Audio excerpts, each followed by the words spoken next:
And hello, everyone. Joining me now, someone I've been following on social media for quite some time. Kevin, thank you very much. I was going to say doctor, but your PhD, correct, but not doctor?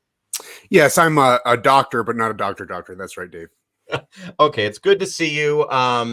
So the last 5 years have been very interesting for you, and a lot of people don't know about your background, but go back to where I'll say that you became known for many people, and there was some controversy that started, but in the beginning you were just working your way through college. You're going to medical school, right? Like many other people. Yes. Well, I mean, I did have a social media presence because I was interested in debunking misinformation.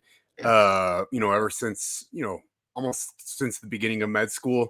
But yeah, besides that, I was pretty normal and I had pretty mainstream views about things. So Okay. But you are a student of which we all should be, of critical thinking. That's something I think they probably need to teach more in schools, actually. yeah, student of critical thinking. Also, yeah, also concerned about the state of misinformation and information in the world right now.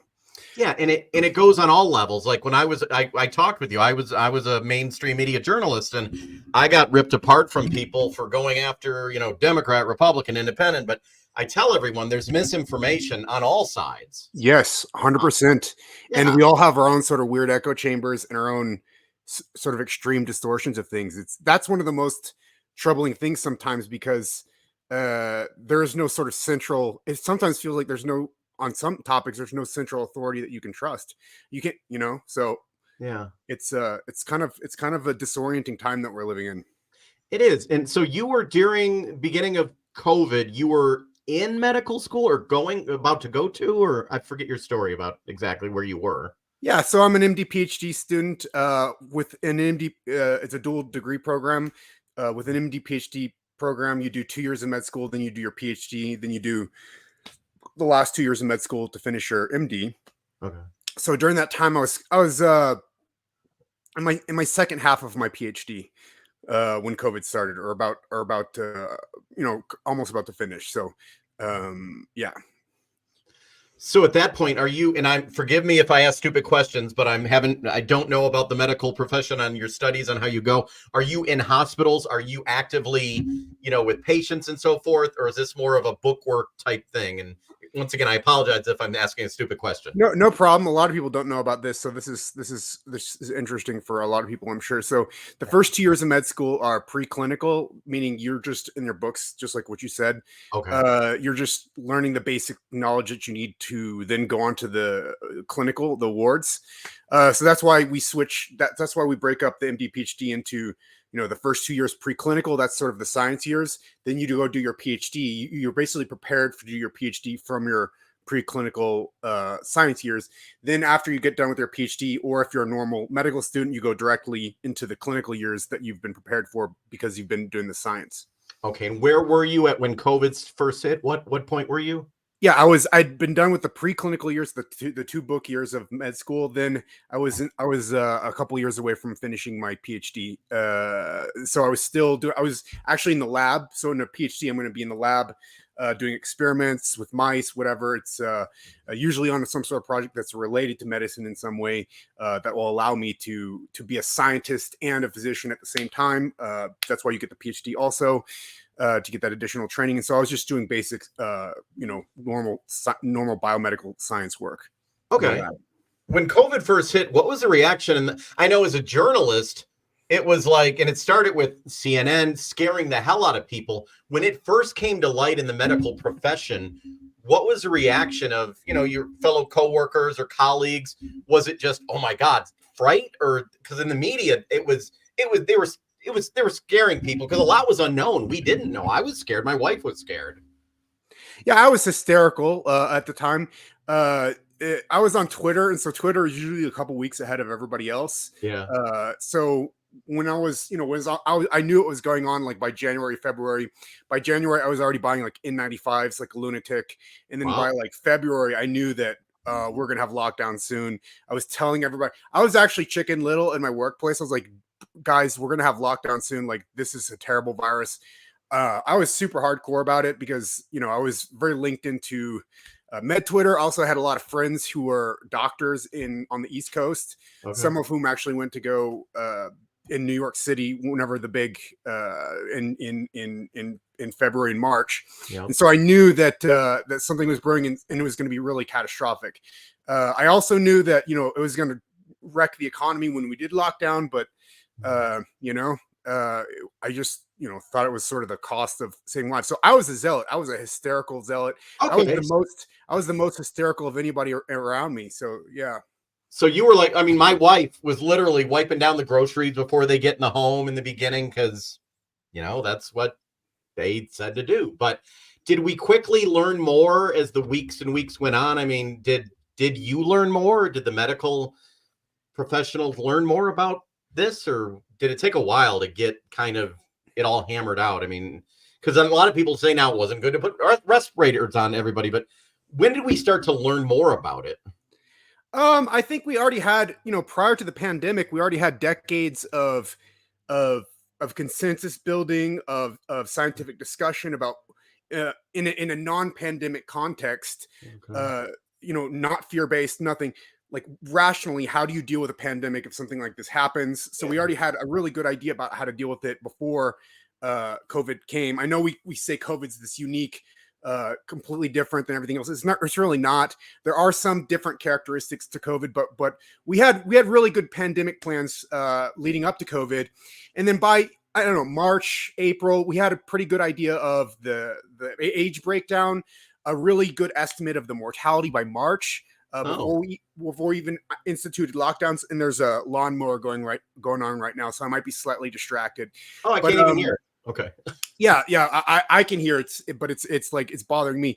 Okay. So yeah, so by March or April, we had a pretty good idea of the mortality rate is probably below 1%. But we had a sorry, I'm sorry. No, in the 1%, we were finding out then too, it wasn't hitting children as much, right? Exactly. But the thing is the media wouldn't report that. So while all No. this stuff was going on in the scientific community, while there was a discussion on people more quietly, and on some more esoteric websites that analyze the media, if you go look at what the top scientists were saying, it was all very clear that the mortality rate was below 1%. It was almost no impact on children, but the media wouldn't allow that story to come out, which is very strange. And also not just the media, but sort of the public facing public health officials, they were downplaying that message as well. And they were like, we don't know that much. We knew a lot more than the public health establishment was telling us.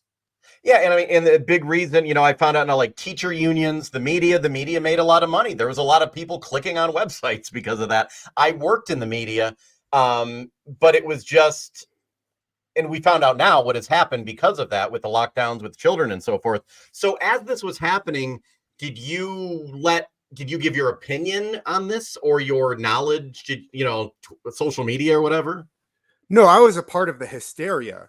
So Okay. yeah, I was a complete part of the hysteria at this time. You know, to the degree that I realized that there were other points of view, there were some people who were able to competently communicate that. Other people just got crushed, and there were some people who did that fairly well. I think most people who are critics at this time, March or April, pretty much all of them got crushed, and so they were all considered sort of like charlatans, quacks, like bad people who are telling bad information, spreading misinformation. And so the reason is, I think, according to my way of seeing it and the way that I felt at the time, any sort of alternative arguments. I think we were talking about a little bit about this off the air. Any sort of alternative arguments that sort of question this narrative that COVID's really dangerous, that puts people's lives in jeopardy, right? There's all these other trade-offs for these interventions, lockdowns, masks, all this other stuff. But in the end, isn't a life worth far more than any other of those other things? Isn't worth far more than dollars, the economy?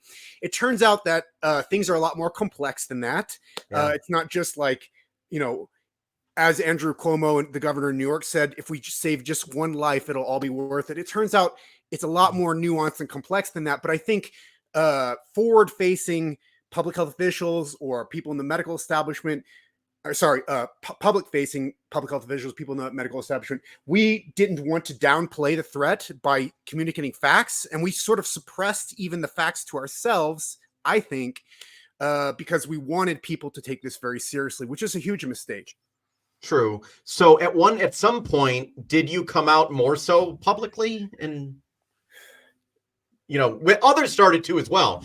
Others Yes. started to, and not others and other some networks, independent journalists, so forth. And now a lot's come out about what lessons we can learn. But at some point, is that where you got I don't want to say in trouble, but letting your voice out there more?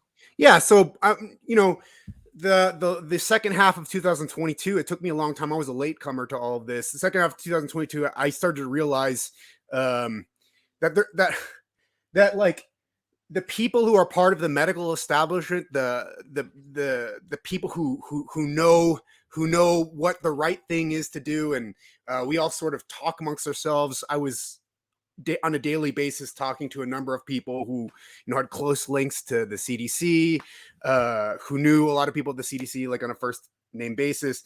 Wow. And we were just talking. So we have this sort of hive mind in the medical establishment, as far as I see it. Like we all thought the same. Yeah. But near the second half of 2022, I lost some of my faith in the medical establishment as much. And I also started to question this whole idea of zero COVID. Even in late 2022, zero COVID was still taken very seriously among people who were considered, right think. And I just started thinking that's a really absurd idea. Elon Musk took over Twitter around this time. I think it was November 2022. Yeah. He started tweeting some things, and I started tweeting some alternative things. I started getting dogpiled about it. People started piling on, telling me I was a grifter. I was trying to get a bigger audience. But then I was like, this is, I'm actually seeing these things. My mind is changing. Why am I getting piled on? Yeah. And then I started to realize that, some of the ways that I behave towards other people, they're now behaving that way to me. And that's part of the reason that caused me to make this thread. It's not pinned on my Twitter anymore, but there was this thread that I tweeted out where I apologized to the world about my role in being a jerk about COVID, and how basically the medical establishment got a huge number of things wrong. And even though I'm not a leader in sort of public health, I still thought one person at a time, one individual at a time, be the change you want to see in the world. So I made that apology thread that went viral. I ended up being the editor at Newsweek wanted me to do an op-ed. I wrote an op-ed that went super viral. Wow. Like super viral, basically elaborating on the same thing, explaining some of the social dynamics involved. I went on Tucker Carlson like a moron, even though I saw that. Yeah. Even though I'm in medical school, I'm a complete moron for going on Tucker Carlson. I just thought, I had once had a chance to go on Joe Rogan related to my interest in nutrition a long time ago. I turned that down because I wanted somebody else who was more qualified. It was a debate between against Gary Taubes. He's a low carb guy. I wanted somebody more qualified to do it, so I recommended somebody else do it. And so I sort of like thought back to that, and I like regretted that. And I was why was Tucker bad? Well, I watched it. It didn't seem like a bad interview, or was it the reaction you got?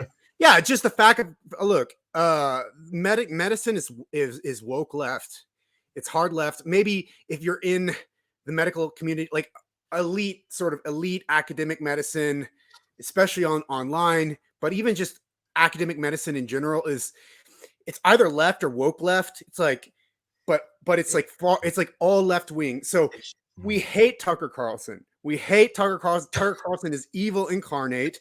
He's like the TV commentator version of Trump. He's evil. We must say that he's evil. Tucker Carlson bad. So I went on Tucker because I also have a streak through me that's like I like to talk with anybody, but simply being associated with Tucker, people were like, this is the end of your medical career. And I don't know if they're right. We'll see if they're right, but like, wow. Certainly. The next day after that aired, I've gotten death threats before for stuff. Were you getting threats and messages and, people and don't know just coming after you? I already had that from Newsweek. Yeah. And that was I'd already gotten the coffin lid put on me just for the Newsweek article. The Tucker Carlson interview was sort of a nail in the coffin. It wasn't any different. I was, of course, being slammed and online by I was constantly being mobbed. Constant terrible social media mobs. 200,000+ followers retweeting me. Then like like quote tweeting me, telling, like tagging my school, I need to be kicked out of school, and then like thousands of people retweeting that person, and then like literally some of these tweets had like more than 1 million views on them, asking for me to be kicked out of my school, tagging my dean.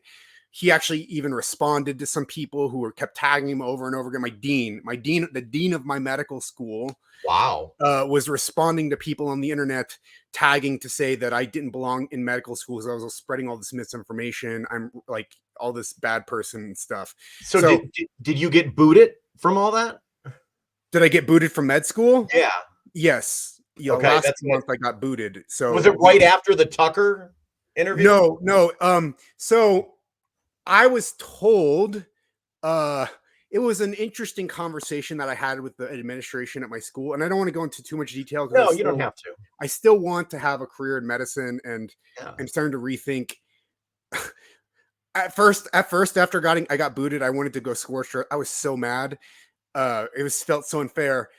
But now I want to be a doctor, so I need to think about exactly how I say this. But I'll say that at first, I'll say this: I was openly told by a number of people that technically I have First Amendment protections because I'm at a state-funded institution. Yeah. But sort of there's like still a little other things they can do to sort of encourage you, or to say that you shouldn't be on, or get off. They'll say get off is not good for your career. And so I got both messages technically. And then there are also some people who actually openly supported my free speech, and they'd say there was like one person who openly supported it in the administration, and then everybody else. Yeah. So but I was finishing my PhD at the time. I wasn't quite done with my PhD, and then like a couple months later, I was finished. Then I had to go back to med school again. They can't kick you out for going on Tucker. They can't write went on Tucker Carlson, No. not suitable for medicine, because you could sue them for millions if that was the case. 100%. So they can't do that. But what they could do is they can find things that you did wrong, or blow things out of proportion and make them sound far worse, or things like I feel uncomfortable around Kevin Bass. Like I feel uncomfortable around him. I've heard this, like I used to think there was like maybe something wrong with me, but I've heard this story with a lot of other people.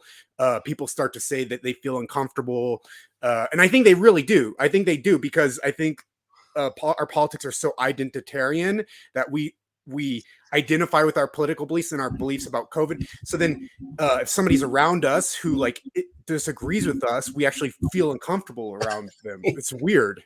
Yeah. No one would have their job if that was I mean, my God. Okay, so that happened, and that was that late 2022 when you eventually separated from the school? No, that was a month ago. So February was Newsweek. February 2023 is Newsweek. February March was Tucker. February was Tucker. Then March was graduate from PhD. May was start third year of medical school. Okay. First few weeks of third year were great, and then I started getting these weird reports, and over time I got dogpiled. I think honestly they wanted there were some people in the school who wanted me to stay, but I think some people just really wanted me out. And if people are willing to make stuff up, it's hard to fight against that, especially if they have powerful positions, like because or maybe they have a valued position at the school, and it's not more valued than my position as a medical student. Right? That's sad though. They weren't judging you on your talent or your education. It was nothing about your ability or what you could do in the classroom or in the field.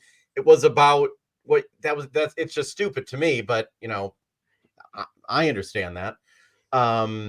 So at some point they separate. Well, they didn't say you're gone. You said they can't say for that. It just kind of fizzled out or just separated at some point. No. So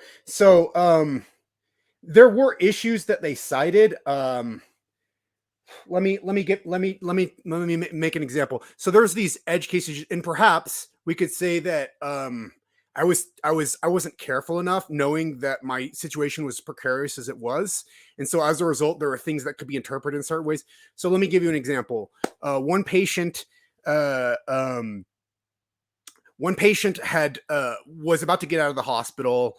I don't want to. They had You can be psychiatric generic, be issues. very Yeah, generic. they had psychiatric issues. I was on my psychiatry rotation, and I had really helped this person as they were in one of the medical units. I'd really helped this person sort of come to terms with some of the implications of their illness on their long-term health. They were very despairing when I first got there, but they like over time came to accept and feel more peace with their situation. And I provided a lot of like support. Like I made them feel seen in a way that I think a lot of like nobody else was at the time. And so they really liked me a lot. And so they wanted to talk with me outside of the medical environment after they got out of the hospital. And then okay, cool, you're going to be not a patient anymore, like whatever, we'll do that. Yeah. Um and I still don't understand, like, okay. And so I went ahead and did that, and then I asked somebody who I think basically had something out for me, or they were communicating with somebody else who were trying to get me in trouble. I was like, look, is this okay that I'm doing this? Because I don't even is this okay? And then they said no, and then they reported me, and then they make a big issue out of it. So there, so there's a whole discussion within the ethical literature whether this is okay or not. There's nothing in the student handbook that says it's not okay, but like they can take things like this and be like, they can kind of twist them and start saying, well, Kevin could start influencing his care, giving false medical advice. We don't know that he wasn't doing that. That's why this is unprofessional. And so like the way I should have done third year of medical school, and so it's a bunch of things like that. So the way I should have done third year of medical school is I should have been like a robot, because I should have known that some people were going to try to use things. Yeah, it's and sad like though. that. It's sad. It kind of like with journalism. I knew I had to do everything on the up and up, and even that wasn't good enough. If I followed the wrong person on Twitter, several coworkers or people in the viewers would try to get me fired if I followed the wrong person on Twitter. So I know where you're coming from there. So that was last year. We're in 2024 now.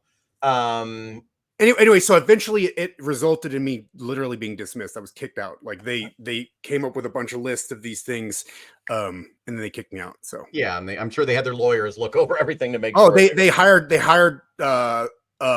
lawyers from the outside. They didn't even use their in-house lawyers. They hired elite Harvard trained lawyers from Austin. They flew them into the school, paying them like $1,000 an hour to ensure that their asses were covered as they were kicking me out. So wow. Yeah. Okay. But do you still love medicine? You went into this because you have a love for it, right? Yeah. Yeah. I mean, it's all I am. It's everything I am. Yeah. So you want to help people.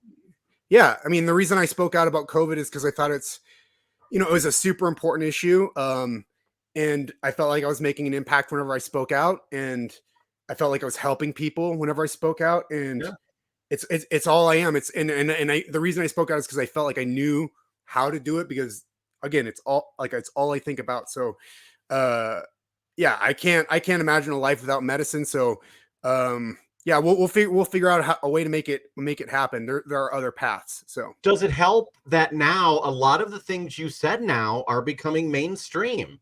For example, now I think most normal people on the left or right, the center, they know now that children weren't impacted. I don't want you to say like, I told you so, but now it's becoming more normal. Like the lab leak thing in China, I said that and I was banned on Facebook for 2 weeks. Now it's somewhat, it's accepted. So I think a lot of what you said, are you seeing now that it is more so accepted? Yeah, I think it's going to change. And I think I had a recent conversation with Jay Bhattacharya about this, about whether there's going to be a reckoning. I was like, Jay, there's no going to be a reckoning. Nobody cares. Trump honestly is kind of on board with a lot of what happened, and whatever, that's Trump's thing. But So I don't think but I do think the culture is changing, and it is coming to recognize certain things very clearly. The children situation with the school closures, that's one of the most clear cases where things were definitely wrong. And I think the culture will catch up to what we were saying. So that's that's a good thing, and what's sad, I think the sad part to me is truly not my situation. The sad part to me is, and again, I live for medicine and public health. That's all that I care about. So whenever the first thing that I think about that's sad is what's sad is how much credibility the public health establishment blew by not acknowledging its mistakes, by doubling down, by lying, by pretending certain things didn't happen that did. The leaders lying in front of Congress. Yep. There's no trust. That destroys trust. No, the CDC, I don't think anyone or many people do not trust the CDC, just like do not trust journalism or CNN. It's the same thing. I'm a super establishment type. I believe having strong institutions is a great thing. And I think it's a tragedy that they lost that trust. Yeah, it's sad. Yeah. What are the big, if anyone's watching this who's, questioning me, you're not saying COVID isn't a real thing. That's not true. Those are right. COVID is real and it will always be around. Correct? Yeah. COVID's real. It has, had an infection fatality rate of between 0.5 and 1% early on in the pandemic. Yeah. Maybe by the end of 2020, it was about 1 in every 200 people would die. If you were under the age of 50, you had an incredibly low risk of dying unless you had some other comorbidity. If you're a child, it's almost nothing. Long COVID exists, but not any worse than any other post-viral syndrome. So for given any given disease severity, you're going to have a similar amount of symptoms from COVID as you were from influenza, long-term symptoms. Oh. So I'm not hear about that. Sorry to interrupt. Yeah. I had influenza A. That beat the hell out of me more than COVID ever did. But so you have long effects from influenza A. You don't hear about that though. Yes. You have long-term effects. And we believe that stuff like chronic fatigue syndrome, fibromyalgia, all these kind of weird vague categories, of course, they do have a psychosomatic component. So if you're kind of have a tendency to be neuroticism is a word used in clinical psychology and psychometrics to describe somebody's sort of tendency to have negative emotions, negative affect, negative feelings about things. If you're on sort of that spectrum, having a little bit more baseline, you're going to tend to experience a more severe form or have a greater sort of proclivity to having these sorts of long viral syndromes. But every virus can cause long symptoms because every virus can sort of perturb or disturb or slightly change the systems in your body. And so every virus has the potential for that. Yeah, but they do cause it. You don't hear that though. I was just watching, I watch all the networks just to see what they're all saying. And they make it seem as if long COVID is the worst. It's horrible. And I'm bad, but you're saying influenza A, you can have effects from everything, but that's like during the networks had the COVID counter on the screen, the death toll. It was almost like a game or a video game for them. Yes, they're trying to terrify everybody. They replaced COVID hysteria with long COVID hysteria, but it is a real thing. Again, same as COVID. COVID's a real thing. Long COVID's a real thing, but it's not the way that it's being hyped. So there was a pandemic, a real pandemic, and then a fake pandemic stacked on top of the real pandemic. And the fake pandemic was a pandemic of the mind, a psychological pandemic of hysteria that amplified out of proportion into cartoonish proportions the real pandemic. And that's what we had. So we had a real pandemic, but it was blown up by the hysteria. So yes.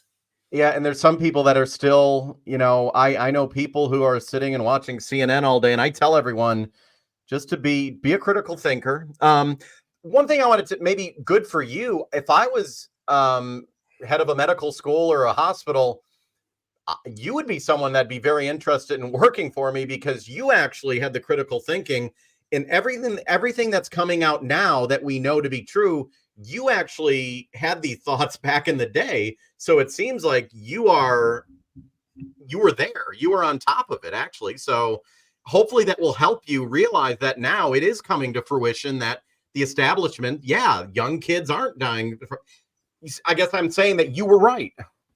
Yeah, I think I think the media, public health, those things need to change such that dissident voices during these sorts of moments of crisis or controversy are heard, because it's important that they're not called misinformation. They're not suppressed. Yeah, sometimes you'll hear people talking about microchips and planting your brain. Sometimes you'll hear about, people saying that the vaccine is killing tens of millions of people. Sometimes you'll hear these extremist views that are part of that are dissidents, and that's noise, right? That's noise. That stuff's not true. But there will be some true stuff as well, and we need to be able to have more quickly integrate that true information and not suppress it as much.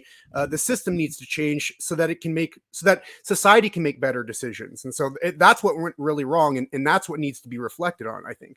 Yeah, the vaccine is not going to turn me into a lizard tomorrow. I'm not going to have 5 eyes and turn green. Some people might think that, but there are issues that need to be, just like the mask issue. There's a lot of, I think it came out that Fauci, or they basically made up the 5-6 foot rule thing, or they don't know where it came from, but it was just accept it. Do you think as a society, we hopefully hope to God, we don't have to go through this again, but we will. We learned a lesson, like when it comes to the schools, and hopefully we learn a lesson as a society and the media and the medical. If we have to go through this again, we should say, okay, hold on, let's think about it. I mean, I would hope. I think so. I think we've definitely been immunized against a further hysteria. I hope so, but me and you are probably talking to a lot of the same people, right? And so I wonder if it happened again, if we would just be sitting there on our hands, like screaming because we can't get anybody. I don't really know. I hope you're right.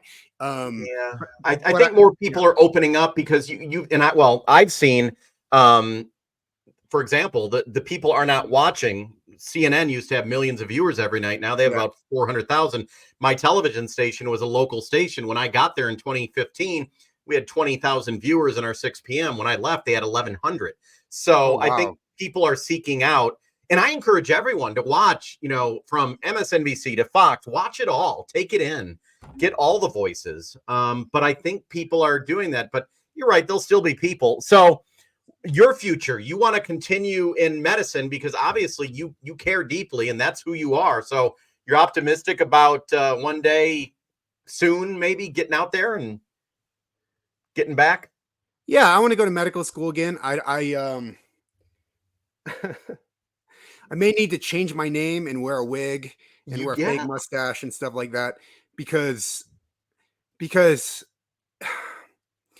it's hard. I may need to literally conceal a little bit, but I really do want to be a doctor. I think I'm going to be a great doctor, and so I'm making the applications. We're putting in the plans. I think we're going to do that, and I think my social media presence is going to be more. My Twitter is going to be more sort of tame. Okay. Because then people can't take one sentence. It's not taken out of context because sometimes there's no context. It's just sort of I throw something out that's provocative that, true. It's true, but it's also stated in a way that people don't like. I'm going to use that less. I'm going to do more maybe long form videos, long form articles so that people have to sort of read the whole thing. Of course, they can still pull things out of context. And then, but is that like the Substack? Is that okay? Is that okay to promote to people? Yes. Okay, I'm going to put it up on the screen. And I'll put a link in all the videos that I do because there are a lot of reputable people, even on the left and the right now. On the left, are joining Substack, but it's a way for people they can just type in your name and you come up, right? I think that's how I found it. I just type in your name. Yep. And you can subscribe and here you can go. Oh, I see you have videos as well on here. Yep. So you can go into detail. Yep. People can actually leave comments and ask you questions. Yep. Okay. Yep. I'm going to put the link to that for those of you watching. Subscribe. I have, because it's a wealth of knowledge and it's really cool. So I'm going to put the links to that as well. I mean, I would hope that everyone would give you a chance. last question, and I ask myself this at times.